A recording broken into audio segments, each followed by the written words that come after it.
What's up, everybody? It's your boy Code 102, and today welcome back to another match preview. Today it will be the Arsenal versus Manchester United preview. This game, there's always something about this game to just get everybody fired up. Arsenal at the Emirates. This is a very special game to many Man United fans, and hopefully we can show up again, rise to the occasion. Arsenal have a new manager, so they're going to be fired up. But the same old Arsenal's still there. They concede goals, they choke in the late moments of the game. So this is a very good chance for us to win against another big team and see our fight for top four continue without many comebacks from them. I mean, they lost to Chelsea last game. Same applies there. They choked in the last couple minutes of the game and conceded 2 goals.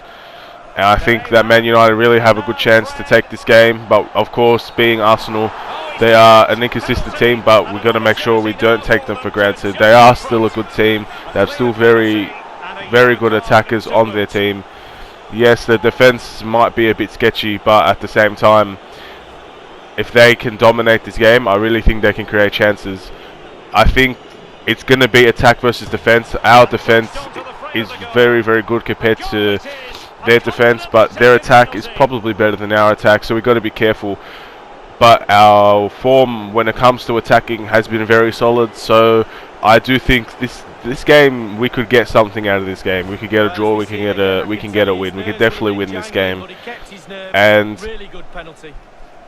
if we win this game, I think top 4 is just another step forward. I mean, if Chelsea did lose that game to Arsenal, we would be closer, but at the same time, beggars can't be choosers. We're given this opportunity to win, and let's go and take it. So, for the starting 11, I'm going to go with David De Gea at goalkeeper. Obviously, there's no complaints, probably no reason why David De Gea shouldn't be starting goalkeeper, and he will be starting goalkeeper. We got Aaron Wan-Bissaka right back. Squad rotation allowed Wan-Bissaka to get a rest, and the squad rotation worked last game. So Aaron Wan-Bissaka should be playing in this game. There's no reason why he shouldn't. Harry Maguire and Victor Lindelof, their partnership is really developing into something that's pretty decent to have in a team where we are very inconsistent, but their partnership so far it's proving to be very good, very useful. So I'm going to stick with those two. And left back, probably Luke Shaw. I mean, Brandon Williams had an absolute hell of a game last time, and many people, I'm not one of them, but many people could potentially say that Luke Shaw's spot is in jeopardy. I think Brandon Williams is just a bit too young and inconsistent. If we play him in a game like this, and he does turn out to have a bad game, then it might ruin the lad's confidence. But just watching the guy, you could tell there's something about him. There is something about him. He has that fight. He's very aggressive. It's almost like I'm going to die on the pitch mentality. Like, he's going to give it everything he has, and that's something that you got to respect. And potentially, when the time comes, that spot will probably be his. But for now, I think Luke Shaw's the guy. Luke Shaw hasn't done anything wrong for him to lose this opportunity. So we'll see how that goes. I think Luke Shaw will do fairly well in this game as well. He always seems to do well against the good teams, but any mistake and it could be game over. So that goes for all our defenders, not just Luke Shaw. Into the midfield, Pogba looks like he has returned from his sickness or injury. I'm not sure what it was. I think it was just muscle soreness, and he will be back for this game. So I fully expect him to be starting, since Scott McTominay, it looks like that injury just really ruined the momentum we had. But we just got to keep going. There's no other option. We just got to keep fighting. If we miss Scott McTominay for 3 to 4 weeks, or potentially 8 weeks, then so be it. We just got to. This is just a result of what happens if we don't sign players in the summer or in January. We're going to get these injuries, and we're going to be short on midfielders. We're going to be short in attackers. We need to sign some players. Hopefully January is the time and the place to sign players, because I mean, squad depth, if we're going for all these trophies, we're going for the Carabao Cup, we're going for the FA Cup, we're going for the Europa League, we've got to have some squad rotation, we've got to have some squad depth, so we need to get more of that in place. But for now, I think Pogba's the guy to start. Also Fred, I'm going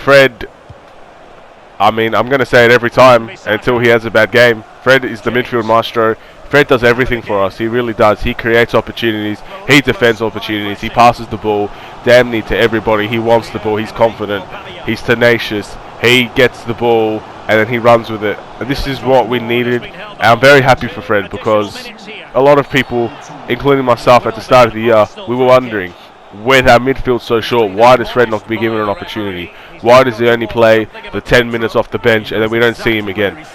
Even under Jose Mourinho, why doesn't Fred play? Why is Matches constantly playing and he doesn't get a break? And I'm very thankful that Fred is here in the team and that he's performing. I mean, that's what we want as a Man United fan. We want our players to give everything and perform. I think Fred does that for us. And I can't wait to see a partnership grow with Pogba and Fred because I think that's what has to happen now.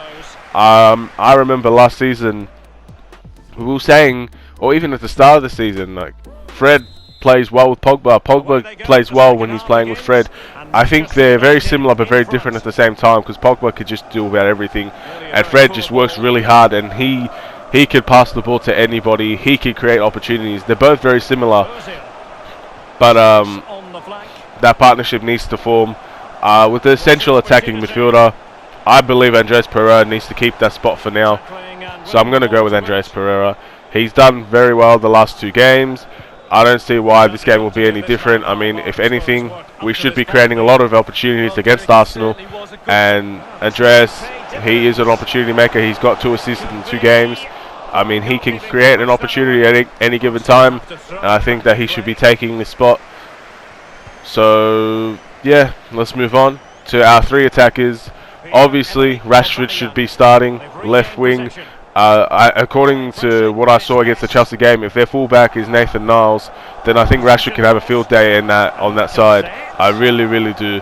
And I think Rashford could be the difference whether we win or lose this game. It's very important to understand that when someone is not a fullback and they're playing in the fullback position, and this is what people do when Ashley Young plays for us, they're going to attack that side. We need to attack that side. We need to cause damage to that side. If he has a good game, fair play. Nathan Niles, I'm not going to say anything bad about him. He seems like a decent player, but he's playing in the wrong position, and we need to fight, and we need to attack that position. We need to make him worried. We need to get him on a yellow card. We need him to struggle. We need him to have a bad game, and then we can create so many opportunities based off of that. Martial obviously needs to play as well. Martial has been very good for the last few games. He's worked tremendously hard. He's gotten his goals. He's created opportunities. Martial's in form right now, and when he's in form, when he's happy, when he's smiling, you could just tell that it's going to be a good run of games for him, and I don't think this is going to change. Maybe he gets his goal, maybe not, but I can guarantee you he's going to create opportunities. There's nothing better when you see Martial score a goal. I mean, the guy, for someone that people say never smiles, he has the best smile when he scores. Like, you can just tell he's truly happy with himself, and when he's happy, opportunities will come. So I could guarantee, if no illness or no sickness to Martial, he will start and he will contribute in some sort of way against Arsenal. And the right wing, I had a lot of thought about this, but I'm going to go with Daniel James. And the reason why I'm going to go with Daniel James is because in the Emirates, I could truly see us staying back and getting them on the counter attack. And I think there's no one better than Daniel James. Daniel James gets so many assists off of a counter attack, and he also he tracks back, I think, the most out of anybody on the team. So if we're going to be doing that, sit back and wait for Arsenal to make a mistake, then I think Daniel James is the right player for that. I would still pick Greenwood just because we need a scoring option, but I think Dan James is going to be perfect for this game, and he will probably start. Now, I said this before, we can't take Arsenal lightly. Arsenal are not doing very well in the Premier League. We could potentially see them in the Europa League, but for now, we'll just stick to this game. The Emirates have always been a special place for us, which is kind of embarrassing to say for an Arsenal fan, but and the Emirates has treated us well over the past couple of years. I mean, who could forget the Jesse Lingard dance when we won? I'm pretty sure it was 3-1. We're going to have a lot of the same players, hopefully the same game plan, because we did perform very well at the Emirates under Jose, and we performed well against Arsenal under Oli as well. So I don't see why we cannot cannot get a win out of this game. When it comes to my prediction of the score, I mean, I think it's for most people, I would think a draw would be most likely.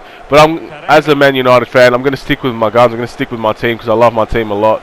I'm going to say it's going to be a 3-2 win.